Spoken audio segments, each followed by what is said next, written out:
Welcome back, kids. We are here for another episode of Sit Crooked, Talk Straight. My name is Katie Myers. And I'm Leanne Jamison. And we are super excited to talk about what it means to be the creator of your life. Leanne has this really great quote. I'm going to let her share it because it's long. It's got some really good, like long in a good way. Like it's got some juice and some meat. It's got some meat to it. But it's not meat in your teeth, but like meat. I have to look at my tooth. Okay. but a lot of encouragement about what does it mean to be the creator of your life. And so I'm hopeful that this will be a very empowering episode. Yes. And a lot of call to action. And so tell us what the quote is and where did you get it? Yeah, so that's what I was gonna say. So it's this tiny book. You know how you have like affirmation books and like day at a time books and stuff like that? This is basically a day at a time book for healing the inner child. So it's Affirmations for the Inner Child by Raquel Lerner. She also has daily affirmations for adult children of alcoholics. So check her out. She has a lot of good little nuggets for you. And we're going to take one. We're going to take one from her book. Again, Affirmations for the Inner Child. And it says, I am the creator of my life. Today, I will affirm that I have the ability to create my own life. I no longer need to be shaped by the hands of people who do not have my best interest at heart.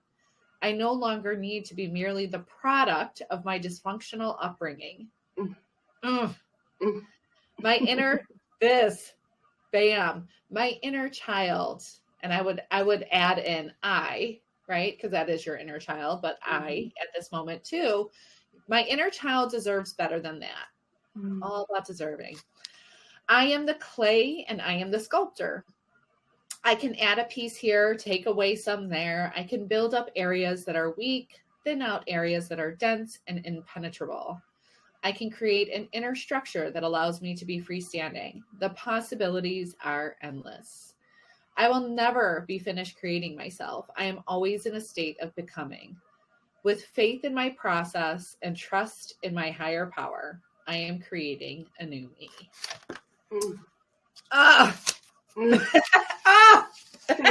Funny. I mean, this morning, you and I have been talking for over an hour now, and we always, right, like we have our mini therapy session before we hit record, catching up on life, and then we had just recorded another episode, which was awesome. I'm super energized by it. I'm excited about it. And then Leanne pulls out this book, and we're both therapists, right? Like we're both licensed therapists. We're both life coaches. We're both, we have very similar yet distinct journeys. And the fact that she pulls out this book and reads what she reads, and again reminds me that the universe is always conspiring to help me succeed and be my favorite version and grow. And sometimes with growth, there's some pain. Actually, right. A lot of times. But the caterpillar doesn't become a butterfly overnight because it just took a nap. Like right. there was shit that had to happen. Like shit took place. And there was a breakdown before the breakthrough. And so like being the creator of my life is such a theme right now. There's no signier sign than the reminder that is this quote from this book. And so I hope that it lands for some of y'all as well, but let's break it down.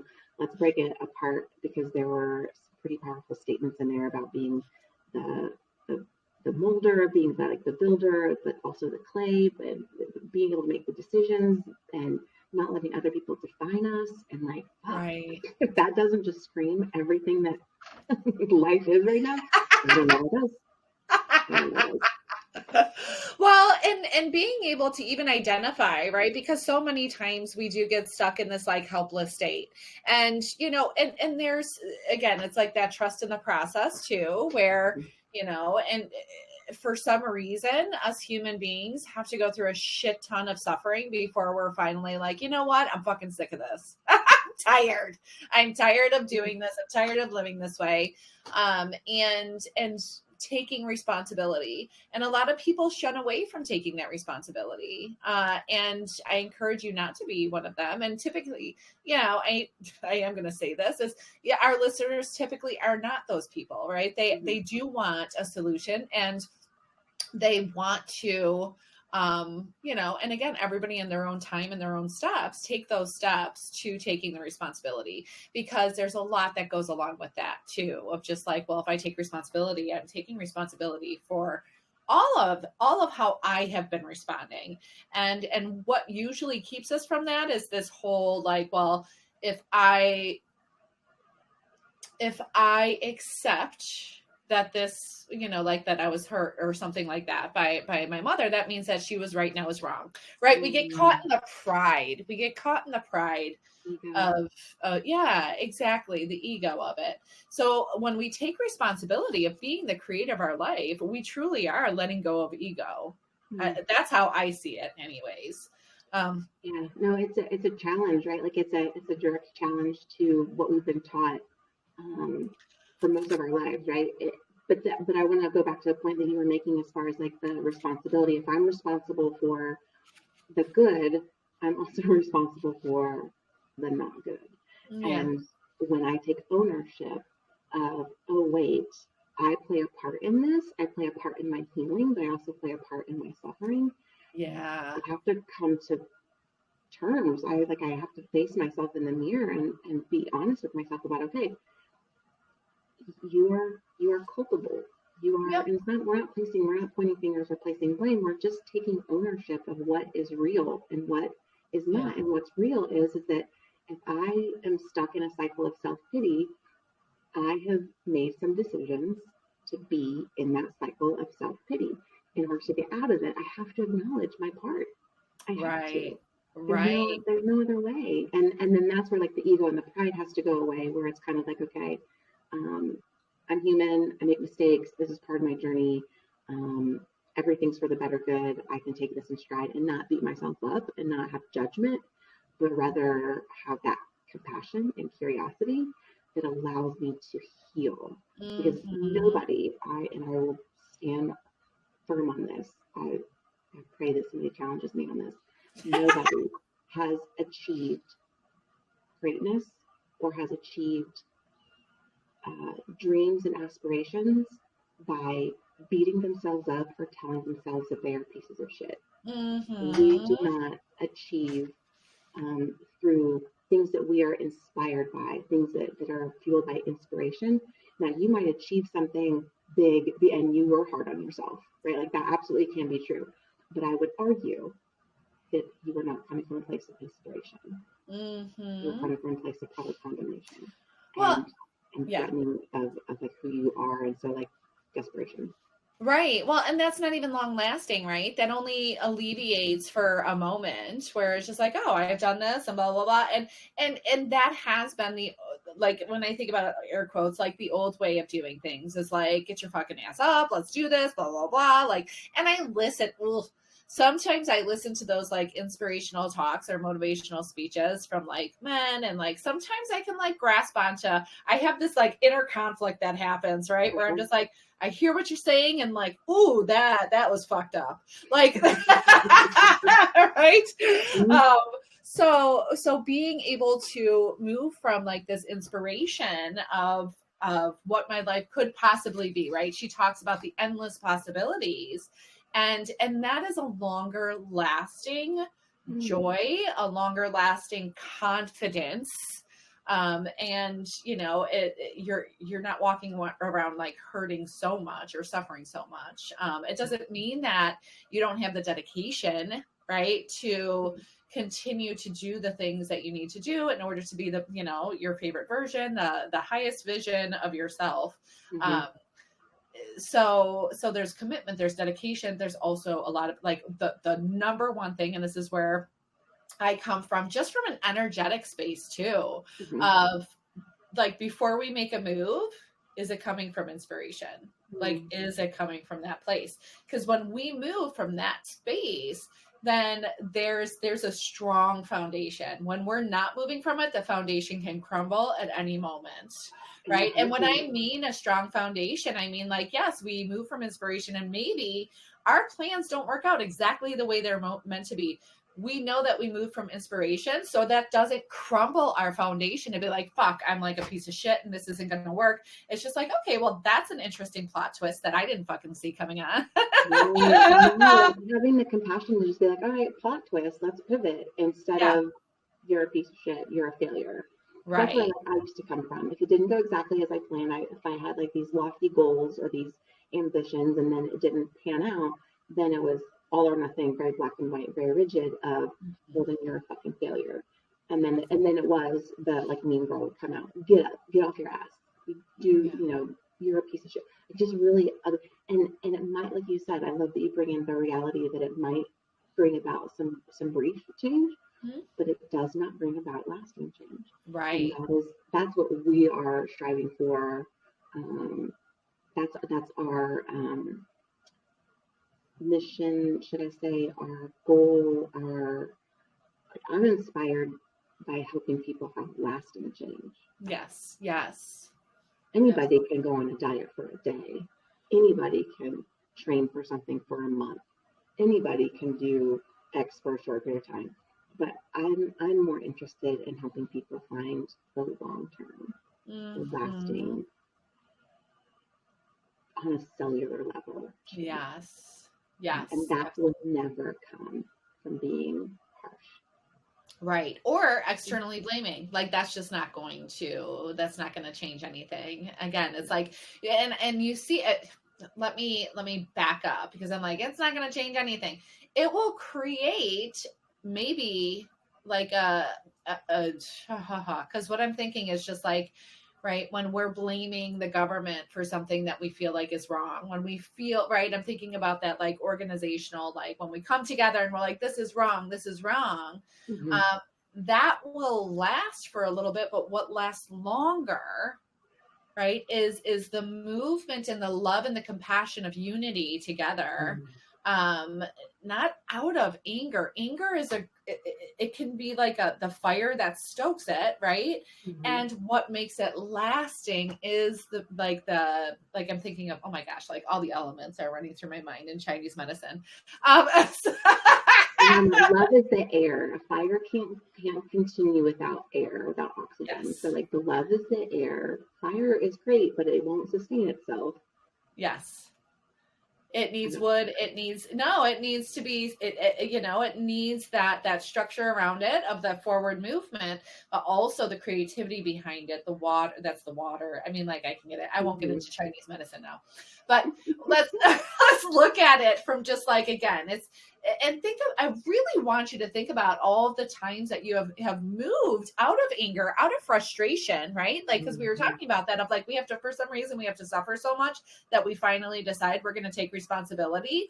That, again, it can be a motivator, but it's not going to carry us through forever, right? We will burn out. The fire burns out. And then what, So when we start looking at this of just like, what are the ways that you want to sculpt your life? Like if we're really, really looking at that, once you can take responsibility, how do you want to sculpt your life? How do you want to create, right? Because it says that I'm the clay and I'm the sculptor, right? When you think about it, we are malleable, it's nothing. We have the ability to change our perception and to change our reality. Bob Proctor says, and I love this, and I think Wayne Dyer says, I mean, like all these, all the big people out there that are all about energy, is like, if you can think it, you can hold it. If it's in your vision, you can create that into your reality. So what is it that you want to start putting in instead of blaming, well, I don't have this because of XYZ, or I don't have this, it says it beautifully, right? I no longer need to be merely a product of my dysfunctional upbringing. We deserve better than that. The world deserves better than that. We deserve better than that. Our family deserves better than that, right? Than to hold on to the past hurts and just create more and more hurt. Right. So how can you envision your life to be?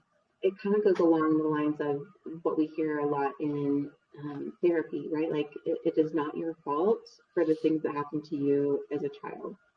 It is absolutely I'm going to use the same language. It is your fault if you stay stuck in that space. Because as an adult, we now have the tools, we have the brain capacity, the prefrontal cortex is now developed, we've got the emotional maturity, hopefully, although that's not always the case. But we at least have access to, right? And so, yeah, like we're not blaming the victim or like with bad shit, right? Like if dysfunctional upbringing was part of your story, like that's not your fault. Like that's adults did that. That's not you. But you as an adult get to decide whether you stay in it or whether you move forward. And we all have that ability. I joke about like maybe the emotional maturity may or may not be present.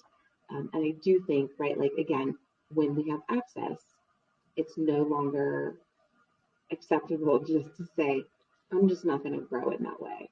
I'm just not going to, like, I'm just going to stay. I mean, you could choose that by all means, but like, fucking good luck. Right. And like when you're choosing that, thinking about like all of our choices do have like reactions to them, right? Like if you want to look at consequences or whatever, but it's like, you know, when I think about people staying in, you know, their conditioned self in that victim stance, I will distance myself. And that does mean distancing myself from family and friends and people that have been part of my life. And so it's like every choice has like a reaction, and mine does too, right? By distancing myself, you know, it's hurtful. I go through grief. You know, I feel like I'm not a part of sometimes, right? Where it's just like, but this is my choice. And what I am choosing is a more fulfilling life to me. And I love you. And I'm still going to move in this direction. Right. So choices either way. And knowing to giving yourself the space that like, it's like, there's never going to be an ending point. There really isn't, which some people can take. Like if you're in victim stance, it's like, I'm always going to be going through this. I'm always going to have to work through this. Or like, oh my gosh, I get so many opportunities to like create and recreate the life that I want and that I believe I deserve, because I'm always growing. I'm always expanding, you know? I think like that right there is like the perspective is everything. Right? I mean, and the glass half full, half empty. It's, you know, depending on which lens you decide to look at things through, the world looks a very specific way. Yeah. When we have the courage and oftentimes it requires empathy, right? Like to look at it from another's perspective, but empathy for ourselves, right? To give ourselves the grace to say, okay, I saw it that way for a really long time because that's all I knew. And I don't know what I don't know. But then having the courage to change vantage points. Yeah. Courage. So big. So big. I mean, it's necessary. And it makes me think of, and I don't know if this is going to land, I'm just going to go with it because it makes me think of like I do a lot of couples therapy. And I will often give the analogy of like, if I'm sitting across from you and there's a 9 on the floor, I see a 9, but you see a 6, and then inevitably, because I work with a lot of heterosexual couples, the male in the coupleship always giggles because we're referencing 69, and I'm like, oh, stay with me. I know. Oh, come on, we laugh too. I know. It's often like a really serious moment in like therapy, and I'm always like, oh, come on, stay with me, please. Stay with me. I'm heading somewhere. I need for you to stay with me. Sure, heading. Anyway.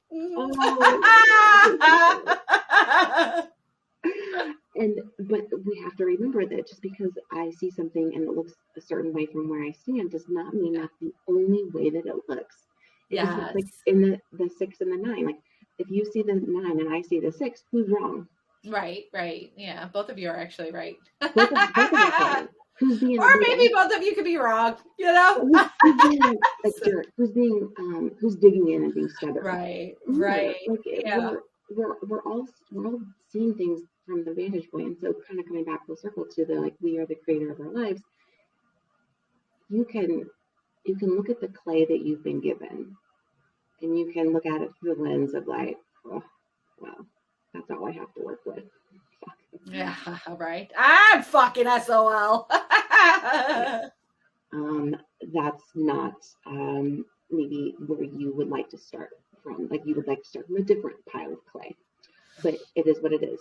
Or you can look at all of the opportunity and all of the potential, and allow for the lens to be different, because that approach is going to get you a different outcome.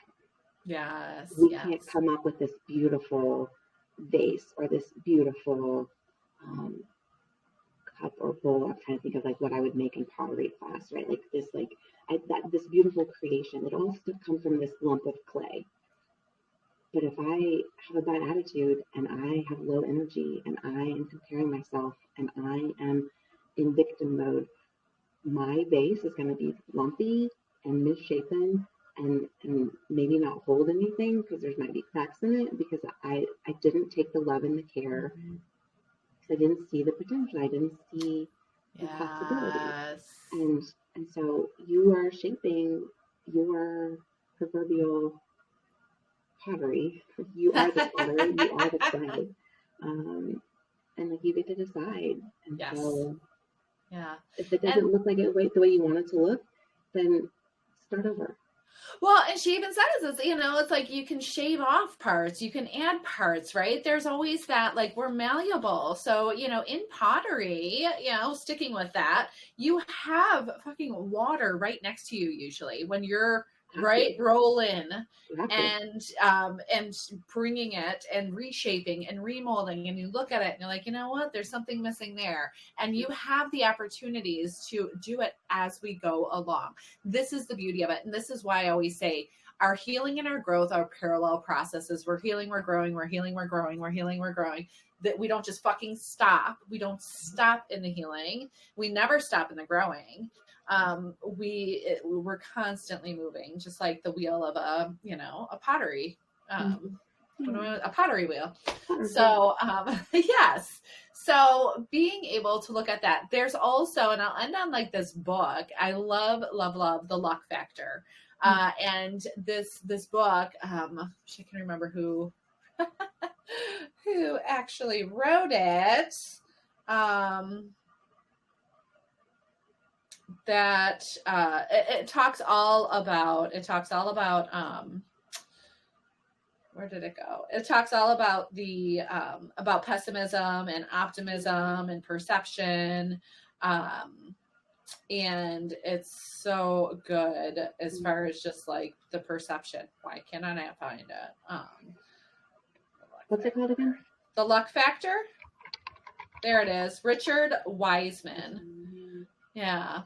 I think he actually has a workbook that goes along with it now. But yeah, so I would encourage you to check that out if you're one of those people who find it really hard. It's like, oh, well, I'm just not a lucky person, or they're just lucky. It's like there's no luck. There's no luck in that. It's all in the way that we see things. So the challenge, the call to action, the loving nudge from us is to take responsibility in creating the life that you have. If you don't like the life that you have, right, check it out. See what you have created. You don't have to take all the shit, like Katie was saying. It's not our fault that that we were hurt as children or whatever it may be, or we're in, an unhealthy, toxic work environment. It is our responsibility, if we so choose, to want to create the life that we truly deserve, to take responsibility and change something about that. So we would love to hear from you. I would love for you guys. I really, I love The Luck Factor. Is just so good. It was such an inspiring book to me. I will say I do have the gift of positivity. That is a gift of mine. And it comes naturally for you. And I learned a lot from that book still. So I really encourage you to go out and get that. And if you need a little bit of loving support, reach out to Katie and I, and we're always here to help lovingly nudge you along, as long as you're willing to take responsibility for what's yours. Yeah. So, let us know what kind of life that you want to create, and let's do it together. So As always, we are encouraging you to move forward with compassion, letting your legacy shine. Stay curious about your life and the life that you're creating. And we are always sending you so much love and light. Mwah.